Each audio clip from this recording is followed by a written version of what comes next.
Wherever you are across the globe, you are welcome to another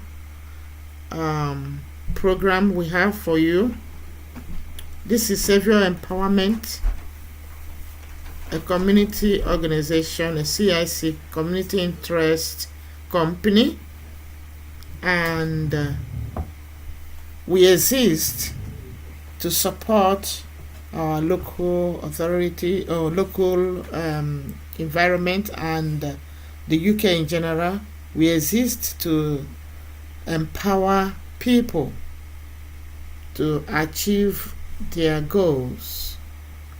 So recently we've been doing a study, we've been discussing successful negotiation, how you can negotiate successfully if you are a business person, if you are into trading, or even if you are a student.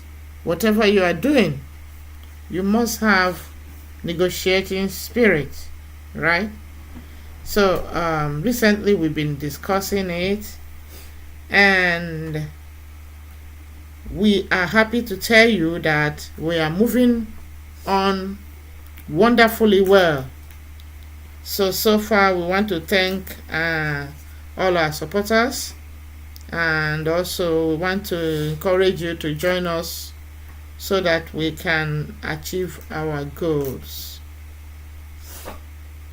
Please share our broadcast, join us online, or find out how you can be of great support to us. Join us. We are live now, just to update you on what's been happening, where we are right now, what's been happening and where we are. Okay, so please join us. We are live on YouTube using Apostle Joseph, and we are live on LinkedIn, and also we are live using Benicia Facebook page. All right, yeah. So we just want to make sure that everyone is seeing us. We want to make sure you are seeing us.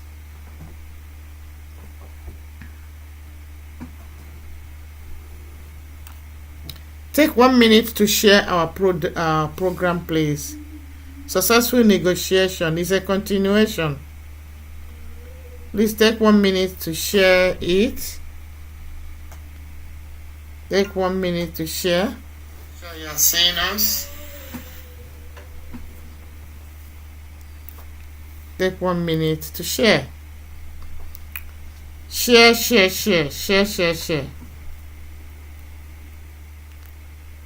Invite others.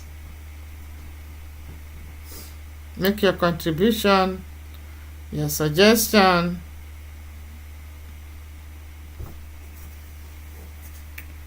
All right. Okay.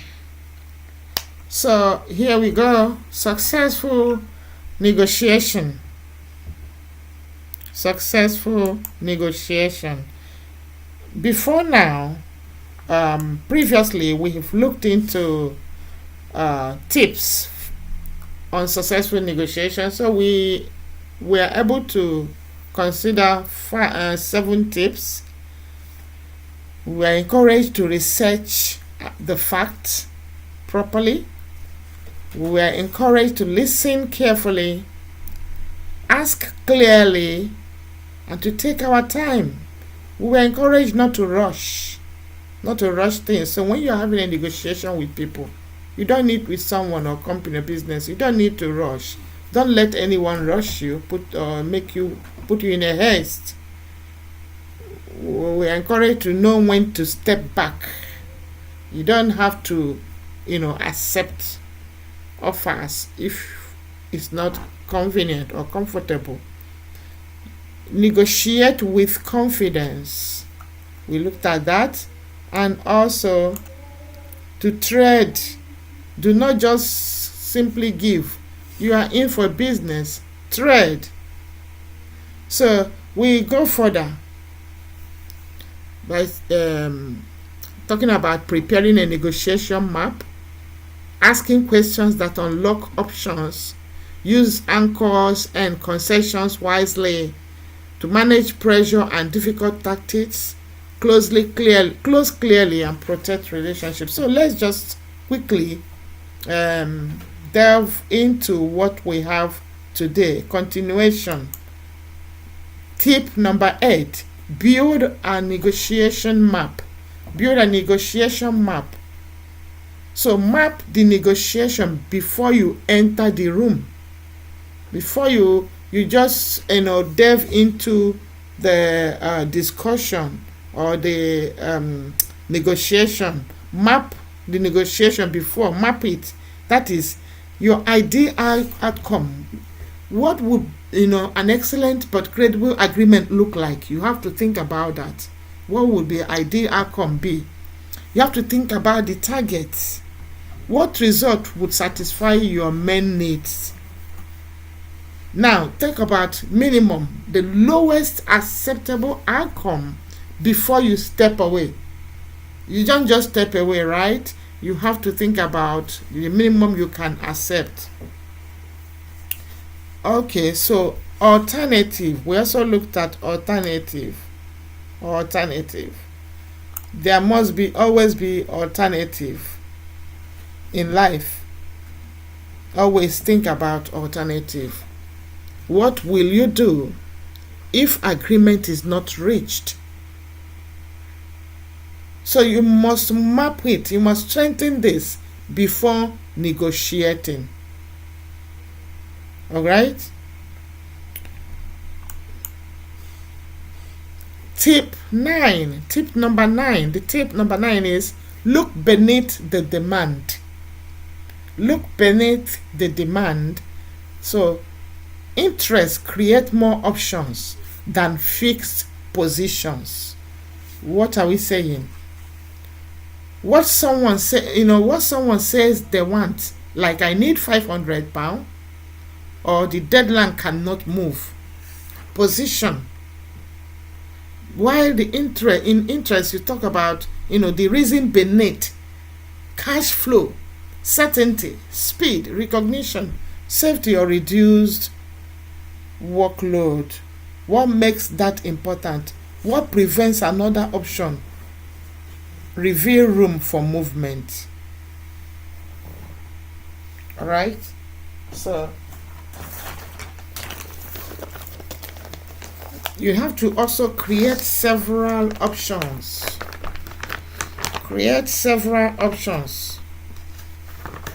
Trade across timing, quality, scope, support, risk and price instead of arguing about one issue.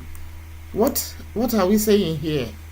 We are saying that instead of wasting time arguing about one particular issue, no, try to trade across quality, bring other options into consideration. All right?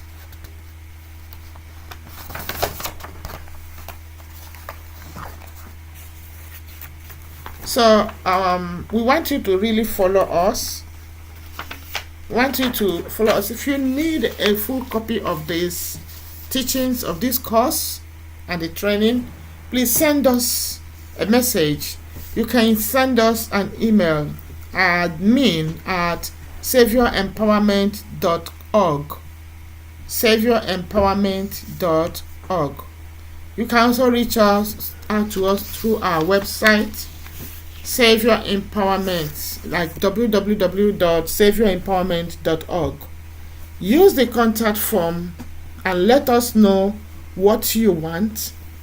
If you want this full course, the full course is available. Please send us a message for the full course of how to negotiate successfully.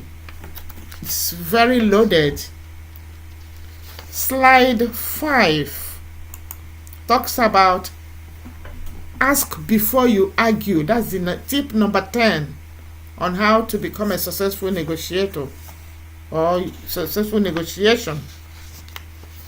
Ask before you argue. Don't just start arguing. No, you can ask questions. All right? So we looked at, we said that a good negotiator asks questions before making conclusions. So questions help us collect information and avoid unnecessary arguments. Avoid unnecessary arguments. So when you go to market, you see people wasting time, and we usually say time is money, Arguing. No, don't do that. If you want to negotiate successfully, you don't do that. So we looked at 4 types of questions. Is it 4 or 5? All right. Open questions. Open questions. These encourage the person to explain. Explain what would a successful outcome look like for you. Okay? That's a question. It's an open question where you give the person opportunity to explain further. Another kind of question you can use instead of arguing is clarifying questions. Clarifying questions help you understand unclear words. If there are things spoken by the other party and they are not clear to you, use clarifying words, clarifying questions, so that it will be clarified to you, to make it clear for you to understand. So, for example, when you say flexible, what exactly could change? That's a clarifying question. And you are expecting the other party to say further, to clarify, so that you understand it clearly. All right? The next type of question, as you can see on the screen, is testing. Testing questions. These explore possible trades. You ask questions that will help to explore other opportunities, other trades. Do you understand that? Right? Yeah. Questions like, if we solved the timing issue, could you move on price? If you increase my salary, or if I have to come 5 days a week to work, could you increase my salary? It's a testing question. Now we have closing. Closing questions is a question that confirms the agreement. You want to make sure that the other person also agree with you. You are on the same page, right? For example, are we agreed on the price, delivery, date, or payment arrangement? Do we have agreement? And they will say yes or no, or there is also something else. Okay, so I have an assignment for you. If you have a group, or you belong to a group or a business group, which questions make people defensive? You can ask that kind of question. Rewrite, why are you being unreasonable? Rewrite it. Sometimes somebody gives you a price and the price is so high and you just say, oh, this is too much. Why are you being unreasonable? They are saying there could be a better way. There could be a better way of saying that, instead of asking person that they are being unreasonable. Okay? So you can ask them to rewrite it. Rewrite that question and make it a much better way. So you can say, what is preventing you from accepting the proposal? Don't say, why are you being unreasonable? If you really want to end up very well, say, why are you, what is preventing you from accepting the proposal? Why is your price so expensive? That's another one. It's very common. So instead of saying, why is your price so expensive? You could say, could you explain what is included in this price? It will help, it will make the other party to say more about, the terms and conditions and what is included. Are we together? All right, sir. So, summary here. A good question can open a door that an argument would close. A good question can open a good door that an argument would close. Please note it. So next time you are engaging in a negotiation, do not ask anyhow. Ask good questions. Ask good questions. So if you want to learn more, please contact us, as I've said earlier on, for a complete course on successful negotiation. The next point we have here is slide 5. That's tip 11. Set the first reference point. Reference point. Set the first reference point. What are we saying here?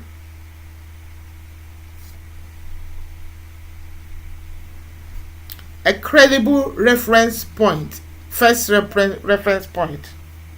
The first serious figure mentioned can influence the rest of the negotiation. So this is called an anchor.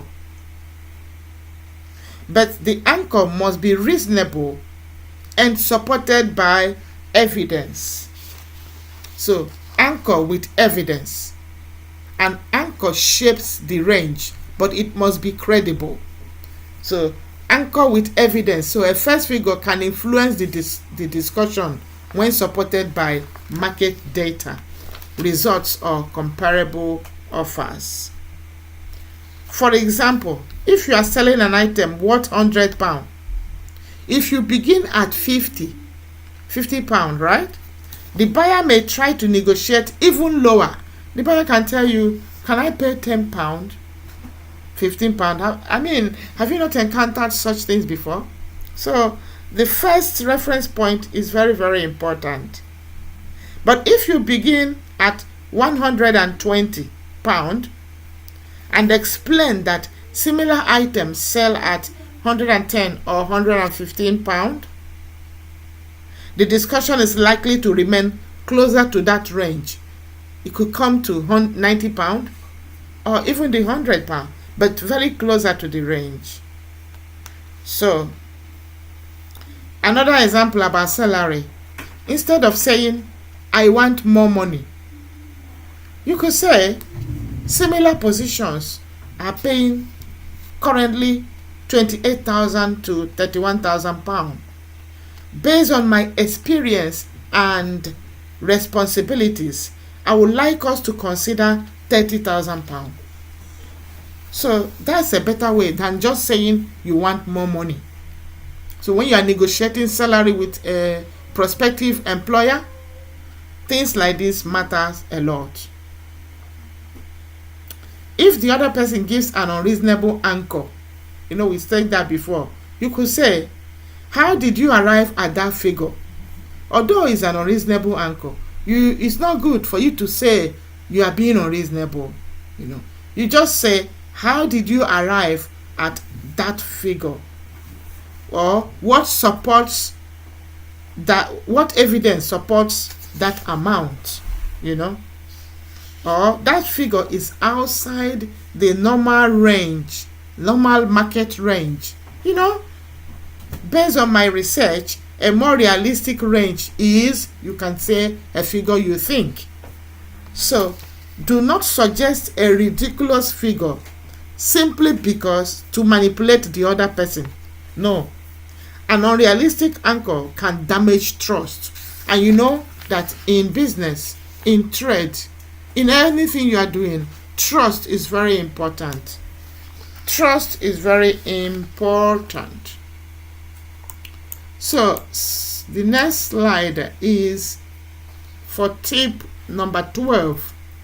protect the value of every move. Every move, you have to protect the value.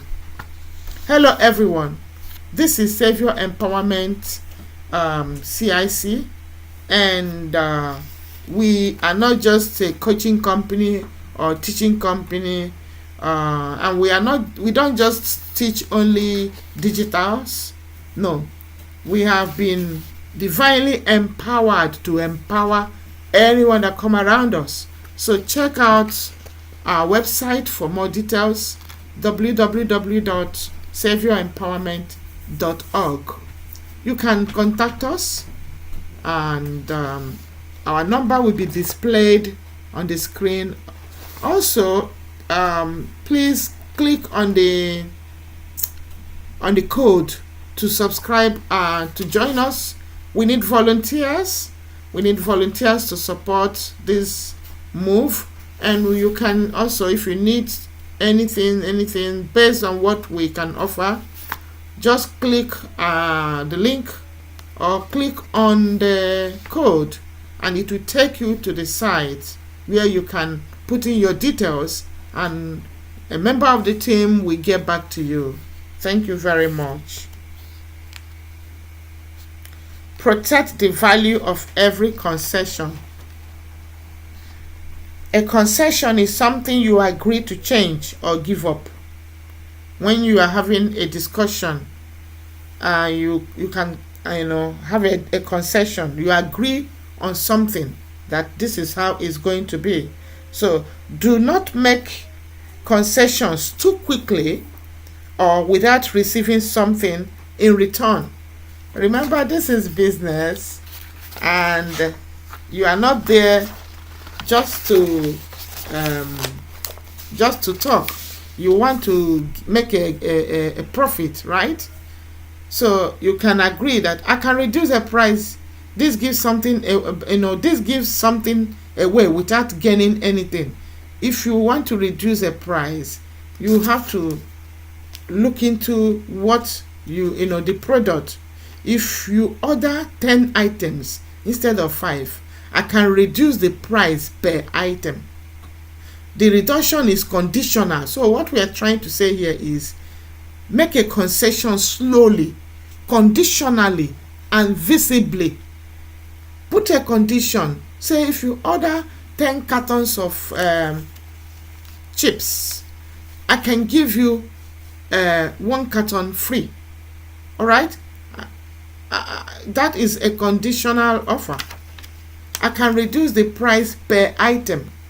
So the reduction is conditional upon receiving a larger order. Don't just simply give things away. So what you can say if we said that practical advice, say write down every concession made during discussion. Write it down. Otherwise, you may accidentally give away the same thing twice. All right? You may accidentally give away the same thing twice. I'm going to be very quick with this. I think it's something we can finish up next time. All right? Yes. So we just want you to know that it's important to have good negotiation skills. So the last one for today is that it's good to stay calm under pressure. Stay calm under pressure. What does that mean? It means you have to manage emotion before emotion manages the deal. I like that. Manage your emotion before emotion manages the deal. Okay? Name the pressure. So, strong emotions can cause poor decisions. A successful negotiator recognizes pressure and slows down. You recognize pressure and you slow down. That's it. Okay? What are common emotions? Fear of losing the opportunity. Fear of losing the opportunity. excitement about the offer, anger, embarrassment, feeling intimidated, the urge or desire to please everyone. These are the pressure. These are the common emotions. Okay? So, for example, a salesperson says, this offer ends in 10 minutes. In 10 minutes, you must decide now. You must decide now. Don't allow them put you under pressure. You can respond, I do not make important financial decisions under pressure. I need time to review the full terms. Another example, if someone raises their voice, you do not need to raise yours too. You can say, I want us to resolve this, but it will be easier if we both speak calmly. What are the ways to resolve or to stay calm? What are the ways? Take a slow breath, drink some water, take notes. Yeah, take notes. When you by this, it means you won't have time to react, negatively. Ask the person to repeat the proposal. Request a short break. Delay your final answer. Return to facts and written evidence. What point do I have here? You can say, I want to resolve this, but I cannot agree while I feel rushed. Let me review the facts. All right? Always review. Always review. Don't be rushed. Don't be rushed. Okay? Separate people from the problems. Challenge the proposal without attacking the person. So people are fond of attacking the other party. No. But you can challenge the proposal. So return to criteria. We've said that. Use evidence, agreed standards, and written terms when the discussion becomes personal. Very, very important. Now, this is where we stop. We bring today's discussion to an end. Please request for the full course. If you need the full course, please request for it. Request for it, and you will have it. All right? You will have it. So, this is where we stop for now. And visit our website, SaviourEmpowerment.org, as I said earlier on, for any update, including contacting us and to join us as a volunteer or to sign up for any of our courses. You can also click the code on the site, as you can see there. And thank you very much once again for joining us. I'll see you again online next week, Tuesday. Please, you can join us on site at Humphrey Park Community Center. We hope to change our venues very soon, or to add more venues to what we have very soon, and we will be updating you once there are changes. Thank you for joining us. Please follow our pages, like our pages, and share the broadcast. Once again, thank you for joining us. Bye for now.